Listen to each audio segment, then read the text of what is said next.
ದಿಗ್ವೇಶ್ ರಾತಿಗೆ ನಿನ್ನ ಜುಟ್ಟು ಹಿಡಿದು ಹೊಡಿತೀನಿ ಎಂದು ಸನ್ನೆ ಮಾಡಿದ ಜೂನಿಯರ್ ಯುವರಾಜ್ ಸಿಂಗ್. ಹೌದು, IPL ನ 61ನೇ ಪಂದ್ಯವು ಯುವ ಆಟಗಾರರಿಬ್ಬರ ಜಗಳಕ್ಕೆ ಸಾಕ್ಷಿಯಾಗಿದೆ. ಲಕ್ನೋನ ಏಕಾನ್ ಸ್ಟೇಡಿಯಂನಲ್ಲಿ ನಡೆದ ಈ ಪಂದ್ಯದಲ್ಲಿ ಲಕ್ನೋ ಮತ್ತು ಹೈದರಾಬಾದ್ ತಂಡಗಳು ಮುಖಾಮುಖಿಯಾಗಿದ್ದವು.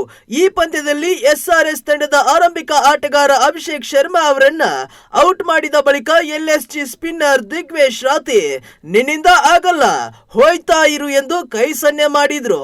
ಇದಾದ ಬಳಿಕ ನೋಟ್ ಬುಕ್ ಸೆಲೆಬ್ರೇಷನ್ ನೊಂದಿಗೆ ಬೀಳ್ಕೊಟ್ರು. ದಿಗ್ವೇಶ್ ನಡೆಯಿಂದ ಕುಪಿತಗೊಂಡ ಅಭಿಷೇಕ್ ಶರ್ಮಾ ವಾಕ್ ಸಮರಕ್ಕೆ ಇಳಿದಿದ್ದಾರೆ. ಅತ್ತ ಕಡೆಯಿಂದ ದಿಗ್ವೇಶ್ ಕೂಡ ಮಾತಿನ ಚಕಮಕಿ ನಡೆಸಲು ಮುಂದಾದ್ರು.